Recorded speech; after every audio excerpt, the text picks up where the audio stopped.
Eu me formei em medicina na Unicamp.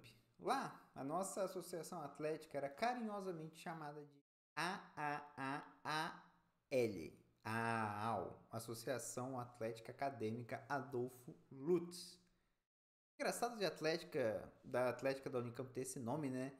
É que Adolfo Lutz não se formou em Campinas, nem em São Paulo. Na própria Faculdade de Ciências Médicas da Unicamp pouco havia, se é que havia referências a Adolfo Lutz. Para mim, ele era só mais um médico homenageado que tinha feito algo importante aqui e ali, como muitos assim são. Mas eu sempre tive uma pulga atrás da orelha, porque não é qualquer médico que tem um instituto que leva o seu nome, que nem o Instituto Oswaldo Cruz, o Instituto Vital Brasil, o Hospital Emílio Ribas e por aí vai. Em Campinas, por sinal, existe o Instituto Adolfo Lutz. Eu vou ser sincero, no começo das minhas pesquisas eu nem considerava fazer um episódio sobre Adolfo Lutz. Acontece que estudando Vital Brasil, aparecia o nome do Lutz. Estudando Oswaldo Cruz, aparecia o nome do Lutz. Na trajetória do Carlos Chagas, Lutz estava lá também. Emílio Ribas, também. Então, se muitos dos grandes médicos brasileiros do século XX cruzaram o caminho do Lutz, ficou claro que eu precisava conhecer e tentar trazer um pouco da história desse aglutinador de gigantes da medicina.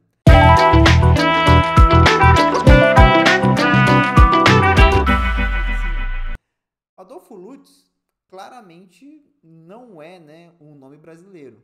Apesar de ele ter nascido em dezembro de 1855 no Rio de Janeiro, ele veio de uma família de comerciantes suíços. A sua família tinha grana, podiam votar, e ter porte de arma na Suíça. Seu avô foi médico e por muito tempo comandou o serviço médico das Forças Armadas da Confederação Helvética, que é a Suíça. Então, assim, o caminho dos estudos para Lutz não seria de muita dificuldade.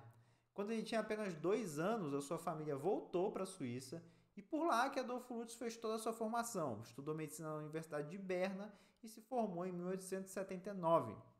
E ficou ainda algum tempo na Europa. Ele teve a oportunidade de estagiar e desenvolver seus conhecimentos médicos em lugares onde a inovação médica estava sendo realizada, como em Leipzig, Estrasburgo, Praga, Paris e Londres. Nesse meio do caminho, acabou tendo contato com médicos que estavam inovando, como Lister, Virchow, Pasteur e outros. E aqui eu quero tomar um tempo para eu te contar, caro ouvinte, caro espectador, não faço mais só áudio agora, o que vai levar Adolfo Lutz a ser um dos grandes médicos brasileiros e mundiais. Ele se formou no momento crucial da medicina, no momento em que os médicos estavam tomando conhecimento de teorias sobre os micróbios, de que existem seres microscópicos que são responsáveis por doenças.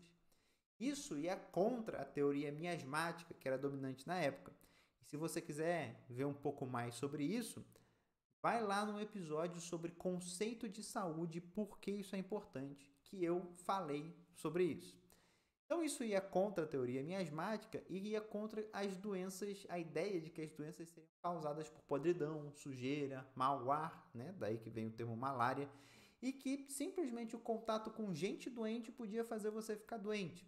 As doenças que assolavam a humanidade na época eram coisas como febre tifoide, febre amarela, cólera, malária e doenças parasitárias. Mas não se tinha o conhecimento de que essas doenças eram causadas por água contaminada, comida contaminada. E contaminada de quê? De seres microscópicos.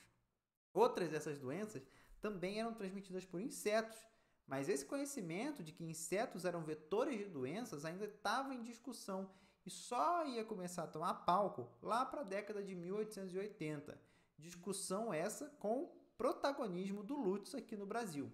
E foram justamente cientistas e médicos, como Pasteur, Lister e Virchow, com os quais Lutz teve contato, que encabeçaram essas mudanças. Lutz, na Europa, também teve a oportunidade de aprender sobre zoologia e o estudo dos parasitas nematóides, por exemplo, que seria muito importante para o seu trabalho no Brasil. Mas todo esse avanço da medicina, ele recebia muita resistência, porque, medicina é algo muito tradicional, resistente a mudanças, principalmente naquela época. Naquela época, o que valia não eram as estatísticas frias, os resultados de pesquisas, mas sim a opinião do médico. Se o médico tinha bom nome na praça, a opinião dele valia mais do que a de um estudo. Lister, por exemplo, enfrentou isso quando ele provou por A mais B que lavar mãos diminuía as taxas de infecção nas taxas de infecção operatórias e pós-parto e, por consequência, mudava a mortalidade das cirurgias em uma época que não existia antibiótico. Ele foi rechaçado. Isso porque Lister afirmava indiretamente que eram os médicos, por não lavarem as mãos, que estavam matando seus pacientes. Teve um outro médico que tentou fazer isso antes do Lister, que foi o Samuel Wells. E o destino do Samuel Wells foi bem pior do que o Lister. Esse problema, essa questão dessa nova geração de médicos que entendia a teoria dos micróbios e a geração anterior, como eu coloquei no episódio sobre o conceito de saúde, eles entravam em choque porque agora o fazer medicina estava mudando. Não bastava só seu exame físico, suas mãos, seus sentidos e seu conhecimento. Você precisa de um laboratório, você precisa de microscópio, você precisa de exames laboratoriais. Toda a medicina é formada de um jeito diferente agora. Então, as descobertas que estavam sendo realizadas na medicina colocavam em xeque o conhecimento e, por consequência, a credibilidade dos médicos mais antigos. Então, no meio desse caldo fervilhante que era a medicina da época de Adolfo Lutz, e com o acúmulo de conhecimento do que tinha de mais avançado, ele veio para o Brasil em 1881 para se reencontrar com sua família. Lutz encontra um Brasil cuja formação profissional e principalmente médica era totalmente baseada na formação francesa. Como um outro médico dessa série de episódios sobre a história dos médicos comentou certa vez, abre aspas, os médicos brasileiros precisam do aval dos franceses para tomar suas decisões. Fecha aspas. E Lutz vinha de uma formação que era tão ou mais avançada na época, que era a formação germânica. Inicialmente ele desembarcou no Rio, mas pelo fato do custo de vida ser extremamente alto e das condições sanitárias do Rio de Janeiro ser uma desgraça, ele decidiu se mudar para Limeira, no interior de São Paulo, onde morava sua irmã também. Com o tempo que ele passou em São Paulo, no interior, Lutz começou a trabalhar e realizar uma produção científica extremamente prolífera. Ele investigou as principais doenças que afetavam o povo do interior e sempre estava publicando, principalmente em revistas em alemão ou de língua alemã, reforçando a presença dele na produção científica internacional. Ele investigou e esclareceu muito sobre a ancilostomose, sobre a ascaridíase, a popular lombriga, a estrongiloidíase, a esquistossomose e algumas outras. Foi também um dos primeiros médicos que revelou a importância do exame de fezes para diagnosticar uma doença. Olha só, a produção científica de Lutz no Brasil inicialmente focou nas doenças transmissíveis e que não se fazia ideia de como era a transmissão. Lutz ajudou a descobrir qual era o causador da doença, quais eram os hospedeiros primários e intermediários e qual a forma de transmissão, ajudando a impedir a propagação dessas doenças, principalmente as parasitárias. Lembrando que isso numa época onde a teoria dos miasmas como causadores de doenças e a teoria dos humores ainda estava em voga. Essa produção científica e a atuação médica do Lutz fez com que ele se mudasse para São Paulo em 1893. E ele foi nomeado subdiretor do Instituto Bacteriológico de São Paulo, o que havia a ser o Butantan de hoje. Poucos meses depois, ele acabou virando diretor interino com a saída do antigo diretor e em 1895 ele foi efetivado. Ficou 15 anos como diretor e durante esse tempo, Lutz protagonizou muitas das polêmicas e das descobertas mais importantes que foram ditar como seria feita a saúde pública em São Paulo e no Rio de Janeiro. Acontece que a gente tinha algumas doenças principais no Brasil que assolavam a população: cólera, febre amarela, febre tifoide e peste bubônica. E para a gente entender como o Lutz foi importante no combate a essas doenças, a gente precisa entender um pouquinho como que era o pensamento médico dominante da época, o pensamento miasmático pré-pasteuriano. Bem, olha só, cólera é causada pela bactéria Vibrio cholerae. Febre tifoide é uma salmonelose, uma outra bactéria. Peste bubônica é causada pela Yersinia pestis, outra bactéria. E febre amarela é causada por um vírus. Só que tudo isso era desconhecido na época. Depois que os microscópios foram inventados e os médicos tiveram acesso ao mundo microscópico, muito tempo levou ainda para determinar quais eram as bactérias e fungos e protozoários e depois os vírus que seriam os causadores das doenças. Imagina olhar para o microscópio e ver um monte de coisa se mexendo. Então, além de comprovar que existia um micróbio, era necessário provar que ele era patogênico, ou seja, que ele causava doença. Não era algo fácil. E a teoria da época é que, como eu disse antes, o ar, a água, a terra e a comida eram os principais transmissores das doenças. E o contato com gente doente, independente da doença, era capaz de transmitir essa doença. E o tratamento para a maioria dessas doenças era tipo sangria, que era literalmente tirar o sangue das pessoas. Outra coisa muito importante que eu vou precisar que você guarde isso com carinho é que muitas das doenças eram determinadas pelos sintomas. Então, tipo, você vomitou e teve dor de cabeça e diarreia. Essa é a doença X. Agora, você vomitou, teve diarreia e não teve dor de cabeça. Então, essa é a doença Y. Hoje a gente sabe que não é assim que funciona. A mesma doença pode ter várias manifestações. Além disso, era predominante o pensamento de que o clima e a localização geográfica de um local faziam com que certas doenças fossem possíveis. Então, por exemplo, se acreditava que a febre amarela era uma doença do litoral, que não seria possível que a febre amarela adentrasse quilômetros para dentro do continente e se manifestasse. Acreditavam que não tinha febre amarela em São Paulo. E muito médico fazia fama e determinava políticas públicas de saúde através desse pensamento atrasado. Mas é óbvio, foi isso que eles aprenderam na faculdade. Não tinha como ser diferente. Só que Adolfo Lutz vem de uma geração de médicos que já tinham conhecimento de zoologia, de entomologia, que é o estudo dos insetos, de parasitoses e por aí vai. E mais, o acesso a microscópios e equipamento laboratorial para fazer análises bioquímicas e patológicas, esse acesso não era fácil, não era todo médico que tinha acesso a isso. Inclusive, muito médico já famoso não tinha acesso e nem sabia mexer no microscópio. Um dos primeiros momentos que a gente pode ver esse embate entre a medicina antiga e a moderna foi em 1893, quando uma epidemia de cólera devastou o Vale do Paraíba. Lutz foi um dos primeiros médicos a identificar a bactéria causadora da cólera no meio do surto no Brasil. Essa descoberta já tinha sido feita alguns anos atrás pelo Robert Koch na Alemanha, só que o problema é que muitos médicos brasileiros e médicos influentes, diga-se de passagem, não acreditavam que cólera que ocorria na Europa podia acontecer no Brasil. Muitos defendiam que a doença que acontecia aqui não era cólera e que o problema eram os miasmas. Alfredo Nascimento, que foi presidente da Academia Nacional de Medicina na época, se esforçava para provar que a cólera nunca existiu no Brasil. Mesmo com as evidências laboratoriais fornecidas por Adolfo Lutz, que foram comprovadas por médicos como Oswaldo Cruz e até mesmo médicos internacionais que Lutz ficava enviando amostras, esse Alfredo Nascimento não acreditava que era cólera. Outra doença que Lutz foi fundamental para esclarecer no Brasil foi a febre tifoide. Tifo, ou febre tifoide, era meio que um nome genérico dado a muitas doenças distintas, mas se o paciente parecesse séptico, com febres recorrentes ou persistentes e tivesse alteração de pele, provavelmente ele ia ser diagnosticado com febre tifoide. E novamente, a ideia de que era uma doença miasmática transmitida por maus ares, águas, terra e alimento era predominante. Em 1880, o patologista Carl Ebert conseguiu identificar e descrever a bactéria causadora do tifo, a Salmonella typhi. Mas, como você deve ter percebido, isso por si só não seria suficiente para mudar a forma de pensar de toda uma geração de médicos.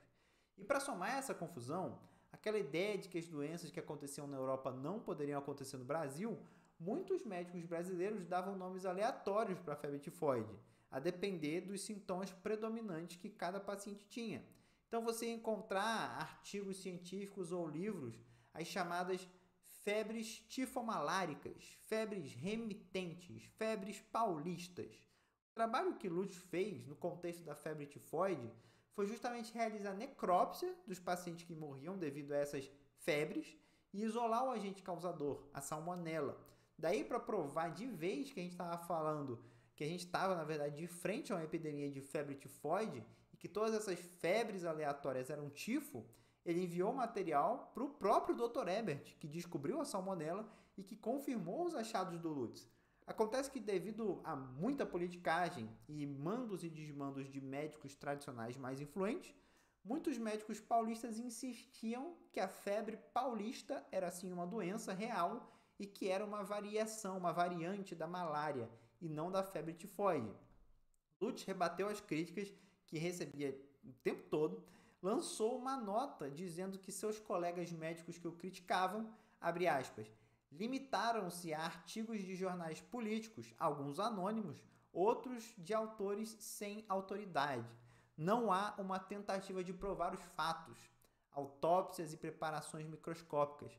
Mandamos sempre verificar nossas observações pelas pessoas mais competentes que podemos achar e o laboratório está aberto para adversários como para amigos, fecha aspas. E essa pressão contra Lutz e os médicos modernos era constante na imprensa. A imprensa leiga, não especializada em medicina, com frequência atacava as descobertas dos médicos modernos. Não que isso tenha sumido, né? A gente viu muito bem na pandemia de Covid como a opinião da imprensa é guiada por interesses econômicos e políticos pouco ou nada científicos.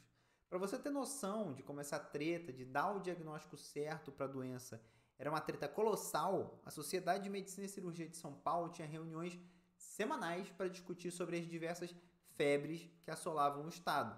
Foi formada então uma comissão de médicos para tentar reunir os dados e dar o veredito final do que se tratavam todas essas febres, se eram entidades individuais ou se realmente era tudo febre tifoide. Em 1897, o parecer da comissão foi favorável ao que Adolfo Lutz falava, relatando que essas febres paulistas não eram nada mais que formas benignas ou graves de febre tifoide. Isso baseado em exames anatomopatológicos, culturas bacteriológicas e tratamentos instituídos. Achou que acabou aí, né? Achou errado. Esse parecer da comissão foi duramente criticado, e daí a Sociedade de Medicina optou por realizar uma votação para ver quais itens do parecer seriam aceitos pela sociedade e quais que não, sendo que o resultado final rejeitou a hipótese de que as febres paulistas seriam febre tifoide. Obviamente que Lutz ficou indignado com essa história, né? Como assim o pessoal vai votar se aceita ou não uma evidência científica comprovada? E aí ele escreveu o seguinte no relatório, abre aspas, as discussões da Sociedade de Medicina de São Paulo mostram claramente que ainda existe um grande número de sócios que não querem fazer justiça a tantas provas exibidas, continuando a considerar a questão como não decidida. Só desejamos que, quando estes colegas também se renderem evidência, não se esqueçam que foram os estudos do Instituto Bacteriológico que forneceram as bases para estabelecer que a febre de São Paulo não é outra coisa senão tifo, fecha aspas. Essa saga aí de febre tifoide revela muito esse embate entre a velha e a nova medicina. O conhecimento sobre os micróbios que traziam os novos médicos eram superiores aos dos médicos tradicionais.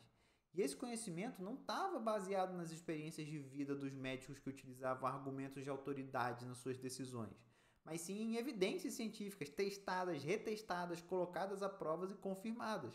O avanço da medicina moderna colocava em risco a autoridade daqueles médicos antigos, tradicionais, que precisavam da autoridade e do não questionamento das suas condutas para se manterem relevantes.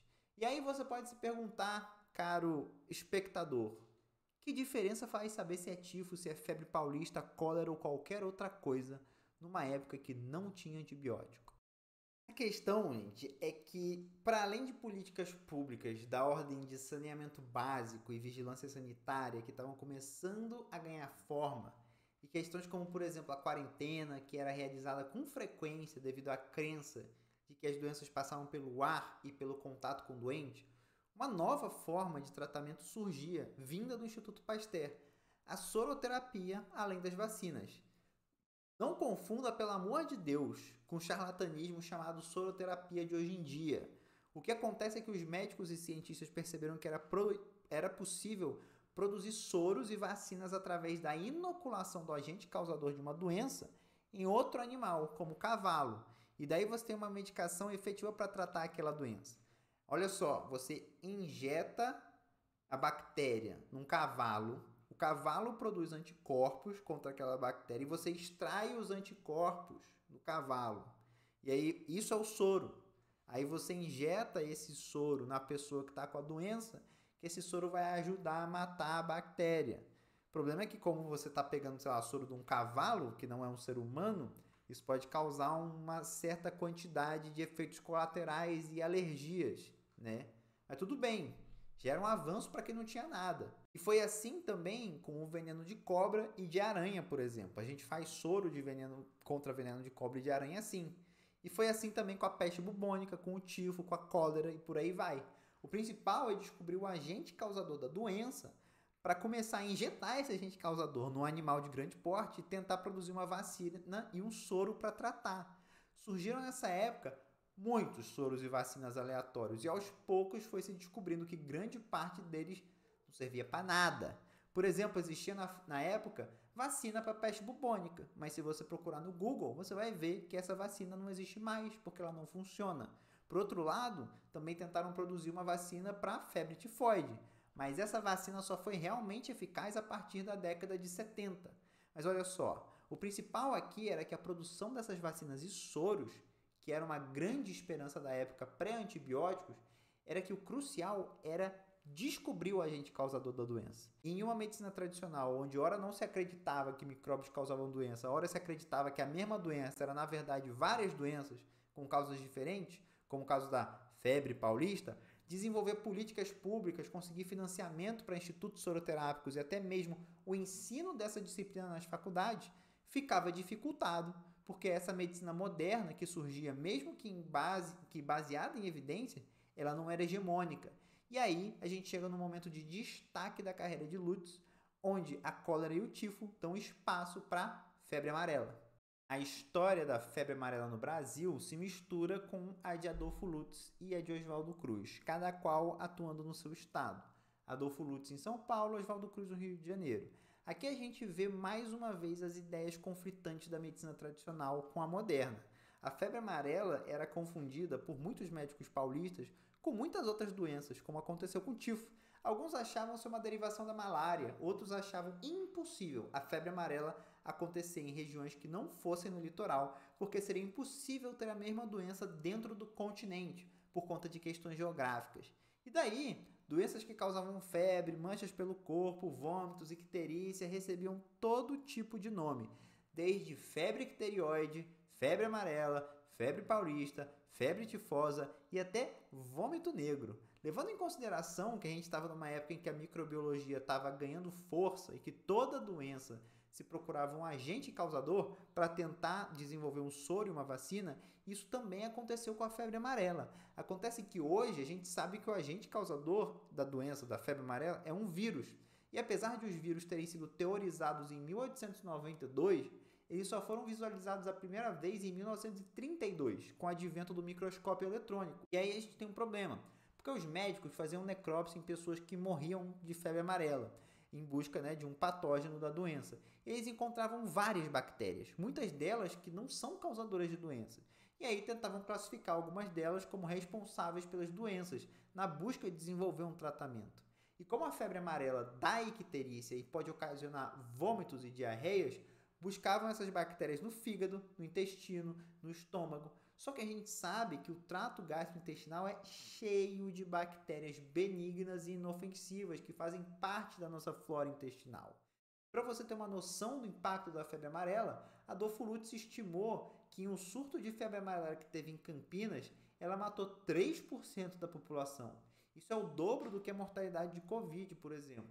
Então, encontramos Adolfo Lutz nesse cenário conturbado. Ele precisava convencer os outros médicos que não existia febre paulista, que febre amarela acontecia no interior de São Paulo, que febre amarela não era um tipo de malária e ao mesmo tempo descobriu o agente causador para tentar propor um tratamento. Várias teorias surgiram na época, com médicos tentando chegar à fama, anunciando o descobrimento do verdadeiro causador da febre amarela. Propuseram fungos, protozoários e outras tantas bactérias. É importante ressaltar que o médico que conseguisse descobrir o verdadeiro causador da febre amarela poderia primeiro fazer muito dinheiro fazendo soro e também ganhar muita fama e até poder político. Isso era muito importante. Nesse momento da história do Brasil, existia uma corrida para achar então esse causador da febre amarela. E Adolfo Lutz já era tido como referência, como um dos principais validadores dos experimentos. Sua opinião pesava muito sobre a aceitação que os médicos modernos e as políticas públicas levariam em torno da abordagem da febre amarela. Por exemplo, o Dr. Johannes Pölzler, que também trabalhava no Instituto Bacteriológico, apresentou estudos incompletos sobre um fungo que seria o causador da febre amarela. Adolfo Lutz fez o que com ele? Demitiu ele do instituto e uma matéria foi publicada no jornal O País, onde se encontrava o seguinte, abre aspas, o trabalho do Dr. Pölzler tinha impressionado mal o grupo de médicos que nesta capital se entregam à bacteriologia, e é pois com jubilo, ou seja, demissão, que agora vemos dele afastada a responsabilidade do nome brilhante de Lutz, fecha aspas. Daí surgiu um outro nome que veio desafiar Lutz e seus companheiros, Felipe Pereira Caldas, um médico do Rio Grande do Sul que anunciou entre 1896 e 1897 que ele tinha descoberto o soro contra a febre amarela. Rolou um lobby pesado que influenciou o vice-presidente da República da época, que era médico, o Manuel Victorino Pereira, a patrocinar Felipe Caldas. O presidente Prudente de Moraes leu para o Congresso Nacional uma solicitação da Academia de Medicina.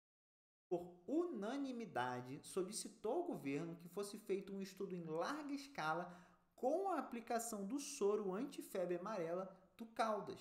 Só que Lutz, que não era bobo nem nada, começou a testar esse soro no seu laboratório e verificou que ele não era efetivo. Quando questionado sobre seus estudos, Caldas disse que não empregava métodos conhecidos para isolar o agente causador da febre amarela. Logo, se você não isola nada, você não consegue produzir soro. Além disso, quando perguntado se ele injetava agente causador da doença em animais para ver se eles desenvolviam a doença, ele também respondeu que os animais não apresentavam sintomas.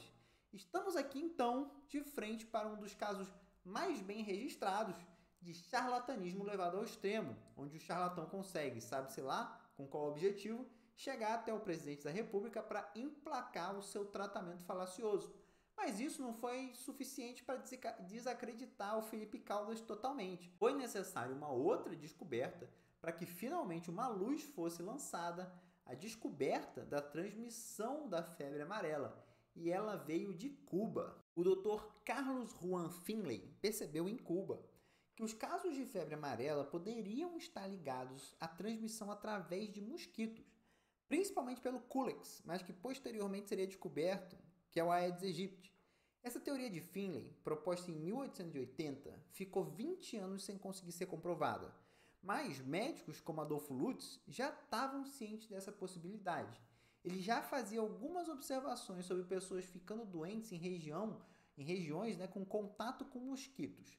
Acontece que a tese de Finlay só pôde ser confirmada depois da independência cubana da Espanha e da invasão dos Estados Unidos.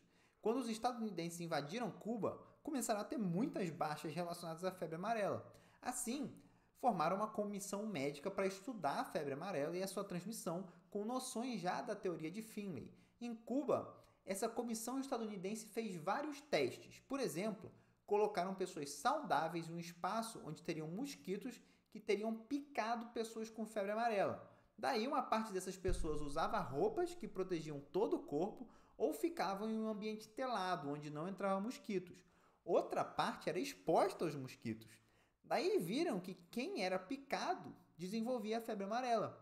Fizeram outro experimento também, meio nojento, mas que trouxe resultados muito positivos e que foi necessário para detonar a teoria miasmática. Colocaram voluntários em um quarto, onde passaram dias e noites em contato com fezes, vômito e urina de pacientes com febre amarela. A ideia aqui era ver se a teoria dos miasmas, de que o contato com excrementos de gente doente causaria alguma doença ou não. E para surpresa dos médicos da época, esses voluntários não ficaram doentes. Deviam ter ficado muito fedidos e enjoados, mas não ficaram doentes. Essa experiência em Cuba revelou duas coisas. Mesmo que não se saiba qual é o agente causador, já dá para saber quem é o vetor e que não se pega a doença pelo simples contato com gente doente ou coisas de gente doente. Adolfo Lutz e sua equipe estavam ligados nessa pesquisa e reproduziram ela em São Paulo, tendo os exatos mesmos resultados.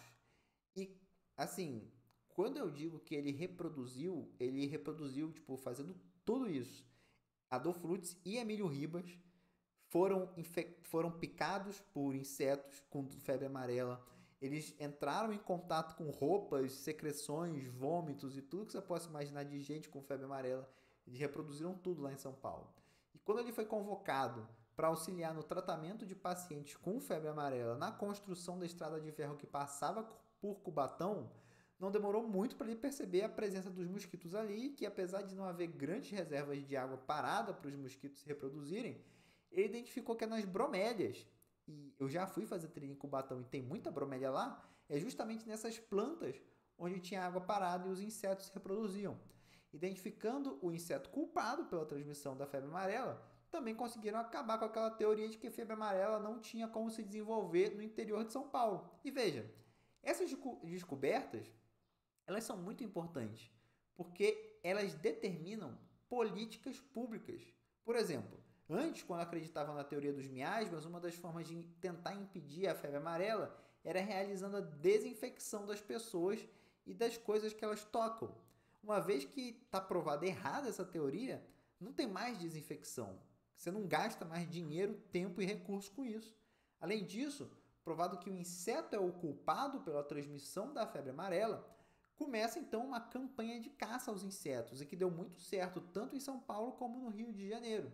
E isso é uma das coisas que se faz presente hoje quando a gente fala de dengue. Além disso, pararam de gastar tempo com bacilos e outras bactérias imaginárias que seriam as culpadas da febre amarela. E parou também de investir dinheiro em vacinas e soros despretensiosos e charlatânicos para tratar a febre amarela. Em 1908, Adolfo Lutz foi transferido para o Instituto Oswaldo Cruz, onde seguiu desenvolvendo pesquisas na área de medicina tropical, parasitologia e formando uma nova geração de médicos mais alinhada com o que havia de mais moderno na produção científica da época. Com Adolfo Lutz, Oswaldo Cruz e Carlos Chagas, a Fiocruz se consolidou como uma potência da medicina tropical, medicina sanitária, produção de soros e vacinas. Como você pode perceber, caro espectador, a história de Adolfo Lutz se confunde um pouco com a história da medicina tropical no Brasil e da modernização da medicina brasileira. Adolfo Lutz não teve um marco em sua carreira, um grande feito que lhe rendeu louros. Não teve uma revolta da vacina para chamar de sua, como teve Oswaldo Cruz. Não descobriu o soro antiofídico, como Vital Brasil. Não descobriu e descreveu todo o ciclo de uma doença, como Carlos Chagas. Não criou uma nova abordagem terapêutica, como Nício da Silveira. Mas foi Adolfo Lutz, o médico mais avançado no Brasil nos termos de modernizar a medicina e de trazer e tentar instaurar a medicina pasteuriana. Protagonizou embates colossais que mobilizaram a mídia, a opinião pública e o governo sobre as principais doenças do país. Jogou luz sobre as moléstias, como as parasitoses, deu a letra sobre a cólera, febre tifoide e febre amarela, provou que seu rigor científico era o mais adequado e necessário para resolver as crises de saúde da época. Sua presença no Instituto Bacteriológico de São Paulo foi fundamental para incentivar médicos como Vital Brasil e Emílio Ribas em suas pesquisas. E depois de sua transferência para o Instituto Oswaldo Cruz, foi também essencial para formar, junto com Oswaldo Cruz, uma nova geração de médicos. Não à toa, muitos consideram Adolfo Lutz como o pai da medicina tropical brasileira. Então é isso, pessoal. Eu espero que vocês tenham gostado. E eu quero deixar meus agradecimentos ao autor da fonte principal desse episódio, Jaime Larry Benchimol, que escreveu o texto Adolfo Lutz, um esboço biográfico, através da Casa Oswaldo Cruz. Se você gostou, compartilha com quem você gosta. Se você não gostou, compartilha com quem você não gosta. E lembre-se, o importante é compartilhar. Comenta, curte e se inscreve no canal. Até a próxima!